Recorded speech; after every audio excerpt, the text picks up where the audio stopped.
Hello friends, welcome to my YouTube channel literature quest. आज के video में हम डिस्कस करेंगे रॉबर्ट फ्रॉस्ट की बायोग्राफी एंड इनके वर्क्स को। रॉबर्ट फ्रॉस्ट एक बहुत फेमस राइटर हम कह सकते हैं, अमेरिकन राइटर हैं। हालांकि इंडिया में भी उतने ही फेमस हैं। इनके काफ़ी वर्क्स जो हैं वो एनसीईआरटी की बुक्स में भी लगे हुए हैं, इसलिए ये और ज़्यादा इम्पोर्टेंट हो जाते हैं। एंड पंडित नेहरू को भी इनकी पोयम्स और ये इतने पसंद थे कि ये बोला जाता है कि जब उनकी डेथ हुई थी तो उनके डेस्क पे इनकी पोयम की लास्ट 4 लाइंस जो हैं वो मिली थी। तो चलिए स्टार्ट करते हैं आज का वीडियो। तो he was born on March 26, 1874 San Francisco में, एंड इनकी डेथ हुई थी January 29, 1963 बॉस्टन यूएस में। He was an American poet known for a realistic view of rural life. इनके जो वर्क हैं, इनकी जो पोम्स हैं, उसमें आपको बहुत कॉम्प्लिकेटेड चीज़ें नहीं मिलेंगी, बल्कि रियल लाइफ से रिलेटेड जो छोटी छोटी चीज़ें होती हैं उन पे ही इन्होंने लिखा है। जैसे कि बर्चिल है, मोइंग है, एंड वो मेंडिंग बॉल है। इस टाइप की इनने पोएम्स लिखी हैं। Next, his work published in England before United states. United state में पब्लिश होने से पहले इनके वर्क इंग्लैंड में पब्लिश हुए थे। Writes about social and philosophical themes. And इनकी जो फर्स्ट पोम है वो है माई बटरफ्लाई एंड एलिजी। 1894 में ये पब्लिश हुई थी। एंड ये द इंडिपेंडेंट एक एडिटिंग न्यूज़पेपर आता था, उसमें इनका ये जो वर्क है वो पब्लिश हुआ था। नेक्स्ट, फर्स्ट पोट्री कलेक्शन जो है वो अ बॉयज विल, ये आया था 1913 में, और पोम है my butterfly and elegy. Next बात करें इनके अवार्ड्स की, तो 1960 में he was awarded Congressional gold medal and only poet to receive Pulitzer prize 4 times. इनको 4 बार मिला था, और अकेले ऐसे ही राइटर हैं जिन्हें 4 बार ये प्राइज मिला है। तो देखते हैं कब मिला है। सबसे पहले इनको मिला था 1924 में न्यू हैम्पशायर के लिए। ये भी इनका कलेक्शन है पोट्री का। उसके बाद 1931 में collected poems of Robert Frost के लिए इन्हें मिला था। तीसरी बार मिला इन्हें अ फर्दर रेंज के लिए। एंड चौथी बार 1943 में इनको ये प्राइज मिला अ विटनेस ट्री के लिए। नेक्स्ट पॉइंट देखते हैं। इन 1961 1961 inauguration of John F. Kennedy, he attempted to read dedication but recited the gift outright. इसका मीन ये है कि 1961 में जब जॉन एफ कैनेडी जो प्रेसिडेंट थे, उनका जब इनाग्रेशन हो रहा था, वहाँ पे इनको इनवाइट किया गया था इनकी पोएम रिसाइट करने के लिए। तो इन्होंने मतलब ये चाहते थे डेडिकेशन जो इनकी पोम है उसको रीड करना, लेकिन कुछ आंखों में धुंधलेपन की वजह से ये उसको नहीं रीड कर पाए, और इन्होंने द गिफ्ट आउटराइट वहाँ पे रीड की। एंड ये जो द गिफ्ट आउटराइट है, ये इन्होंने देख के नहीं बल्कि अपनी जो मेमोरी है उससे इसको रिसाइट किया था। नेक्स्ट अगर बात करें इनके वर्क्स की, तो इन्होंने कुछ प्लेस भी लिखे हुए हैं। जैसे अ वे आउट 1929 में आया था, वन एक्ट प्ले है। The cows in the corn 1929, and a mask of reason, a mask of mercy 1945 और 1947। अ मास्क ऑफ रीजन इनकी थीम तो जॉन मिल्टन की जो पैराडाइज लॉस्ट है उससे मिलती जुलती है। एंड इनका एक काफ़ी फेमस ऐसे है, the figure a poem makes. और फ्रॉस्ट का ऐसे है, इसकी लाइंस हैं जो पूछी जाती हैं। जैसे ये है, read it 100 times, it will forever keeps its freshness, the figure a poem makes, इसकी ये लाइन है। And no tears in the writer, no tears in the reader, ये भी the figure a poem makes ऐसे की ही lines हैं। तो अब देखते हैं इनके जो इम्पोर्टेंट पोट्री कलेक्शंस हैं, और उन पोट्री कलेक्शंस में भी जो पोम्स हैं जिनसे क्वेश्चंस पूछे जाते हैं उनको हम इसमें देखते हैं। तो फर्स्ट पोट्री कलेक्शन इनका आया था 1913 में, अ बॉयज़ विल, ये पूछा जाता है। तो इसमें इनकी पोएम्स हैं मोइंग। मोइंग एक पोएम थी इनकी।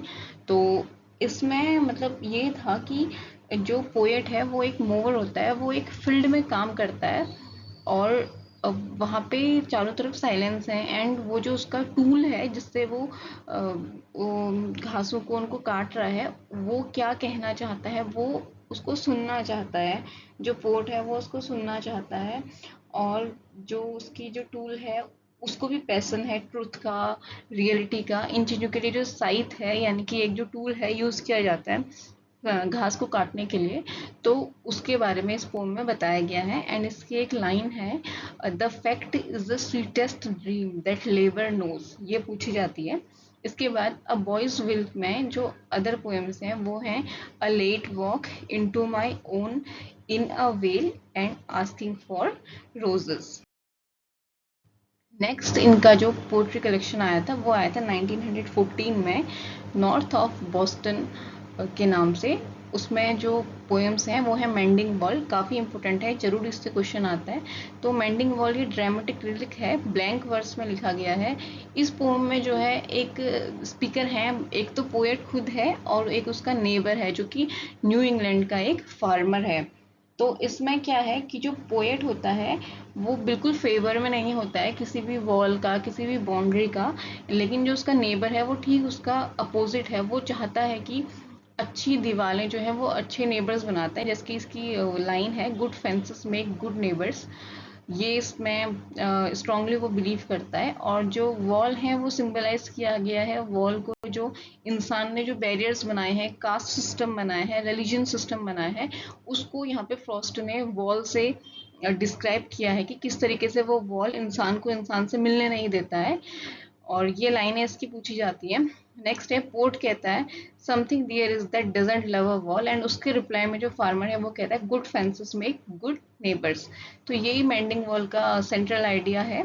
इसमें लाइंस मेनली पूछी जाती हैं और ये कौन से कलेक्शन से लिया गया है ये पूछा जाता है। नेक्स्ट आपका नॉर्थ ऑफ बॉस्टन की ही एक पोएम है, the death of the hired man, important है। इसमें क्या है, इसमें टू मतलब दो इमेजिन कैरेक्टर उसने दिखाए हैं। एक होता है वॉरेन, एक है मैरी। वॉरेन हस्बैंड है, मैरी इसकी वाइफ है। एंड जो ये सिलस है ये सर्वेंट होता है, यानी कि हायर्ड मैन जो है वो सिलस है। तो क्वेश्चन ये भी पूछा जाता है, who was the hired man, तो सिलस वॉज द हायर्ड मैन। तो वॉरेन जो है इसको बिल्कुल दया नहीं होती है, मतलब ये अपने घमंड में ही कहीं चूर होता है। तो ये जो सर्वेंट है ये जब मेन टाइम पे चला जाता है, जब क्रॉप करना होता है मतलब उसको, तो उस टाइम पे फिर इसको आवश्यकता होती है पैसों की उस चीज़ की, तो मैरी जो है वो किसी तरह से अपने हस्बैंड को समझा बुझा के इसकी तरफ ले आती है। लास्ट में ये लोग इसको काम दे देते हैं, कुछ इस टाइप का इसमें बताया गया है। इसकी लाइन पूछी जाती है, home is the place when you have to go there they have to take you in. जो वॉरेन है ये इस लाइन को बोलता है। नेक्स्ट पोएम है नॉर्थ ऑफ बॉस्टन में, आफ्टर एप्पल पिकिंग की। तो ये एक स्टोरी है टायर्ड एप्पल पिकर, जो कि बिल्कुल अब एप्पल जो है वो पिक कर करके उनको तोड़ तोड़ के थक चुका है, एंड वो उसमें इतना थक जाता है कि वो सो जाता है। तो एक लाइन इसकी भी है यहाँ पे, one can see what will trouble this sleep of mine. ये लाइंस पूछी जाती हैं एंड कैरेक्टर भी पूछे जाते हैं, तो आप इनको नोट कर लेना। नेक्स्ट है होम ब्रिगल, ये भी नॉर्थ ऑफ बॉस्टन का ही है। Story of a mother who fails to forget that her husband dig the grave of his child and buried him. इस मतलब एक मदर की स्टोरी दिखाई गई कि किस तरह से वो एक मतलब दुख की ओर चली जाती है जब उसकी बेटी की डेथ हो जाती है, और वो इस बात को बिल्कुल नहीं भूल पाती कि उसके हस्बैंड ने ही खुद उस बच्चे की कब्र खोद के उस बच्चे को उसमें दफनाया था। और और उन दोनों का जो रिलेशन है वो बिल्कुल अलग हो जाता है, जो उसकी वाइफ है वो बिल्कुल खोई खोई रहती है। इस तरह की ये स्टोरी है। इसकी लाइन है, इम्पोर्टेंट है, I will follow and bring you back by force. इसके अलावा नॉर्थ ऑफ बॉस्टन की जो कलेक्शन है उसमें अदर पोएम्स थी, a late walk into my own in a vale asking for roses the black cottage the mountain. Next इनका collection आया था 1916 में, माउंटेन इंटरवल था उसका नाम। इसकी पोएम थी the road not taken. The road not taken की जो इंस्पिरेशन है वो इनको एडवर्ड थॉमस से मिली थी, वर्ल्ड वॉर के टाइम पे ये इनसे मिले थे। इसकी लाइंस पूछी जाती हैं, two road diverse in a yellow road and sorry I could not travel both, I took the one less travelled and that's make all the differences. ये वाली लाइन ज़्यादा पूछी जाती है। तो इसमें भी यही मतलब थीम थी कि मतलब यही बताना चाहता कि लाइफ में ऐसी सिचुएशन आती हैं बहुत बार जहाँ किसी को भी दो रास्ते दिखाई देते हैं, और कौन सा रोड वो चूज करता है, कौन सी पाथ वो चूज करता है, इससे ही जो है डिफरेंस आ जाता है उसकी लाइफ में। फॉर एग्जांपल जैसे हमारे सामने भी बहुत बार होता है, दो ऑप्शंस होते हैं किसी चीज के, हम उन दोनों में से कौन सा ऑप्शन सेलेक्ट करते हैं, that's make all the difference. Next is birches, ये भी इसी कलेक्शन का है। Earth is the right place for love, काफ़ी इंपॉर्टेंट लाइन है, बहुत बार आ चुकी है एंड हो सकता है आगे भी आए। और I would like to get away from earth while and then come back back to it and begin over. मतलब इसमें ये जो बर्चेस हैं यानी कि एक कह सकते हैं कोई पेड़ है, उसकी टहनियाँ हैं, वो जब हवा आती है तो वो जिस तरीके से ऊपर नीचे होती हैं, उसी तरीके से पोएट ये कहना चाहता था इसमें कि मैं भी इन बर्चेस की तरह ही एक बार इस दुनिया से जाना चाहता हूँ, लेकिन फिर वापस आना चाहता हूँ और दोबारा से स्टार्ट करना चाहता हूँ। They click upon themselves as the breeze rise and turn many colored। ये लाइंस काफी इंपॉर्टेंट है, पूछी जाती हैं। नेक्स्ट जो इनका ये कलेक्शन है माउंटेन इंटरवल, इसकी पोएम्स हैं other bond and free, a time to talk, the oven word, the expose nest, putting in the seat. ये पोएम्स की लाइंस कम पूछी जाती है, लेकिन इनके जैसे आपको बोल देंगे कि द ओवन वर्ड कौन से कलेक्शन से लिया गया है या फिर किसका पोएम है, इसलिए मैंने इनको यहाँ पे इंक्लूड किया। नेक्स्ट है न्यू हैम्पशायर, 1923 में ये आया था। इसकी poem stopping by woods on a snowy evening. तो जैसे मैंने आपको स्टार्टिंग में बोला था कि जो पंडित जवाहरलाल नेहरू थे, उनकी डेस्क पे इनकी पोएम की लाइन जो है वो मिली थी, वो इसी पोएम की लाइंस थी, 4 लाइंस। और वो लाइंस ये हैं, the woods are lovely dark and deep but I have promises to gives and miles to go before I sleeps and miles to go before I sleep. ये poem को लिखा था 1922 में एंड इसके लिए फ्रॉस्ट ने बोला था इस पोएम के लिए, my best beat for remembrance. And last 4 lines जो मैंने आपको बताया था वही बात यहाँ पे लिखी गई है, ये लाइंस हैं।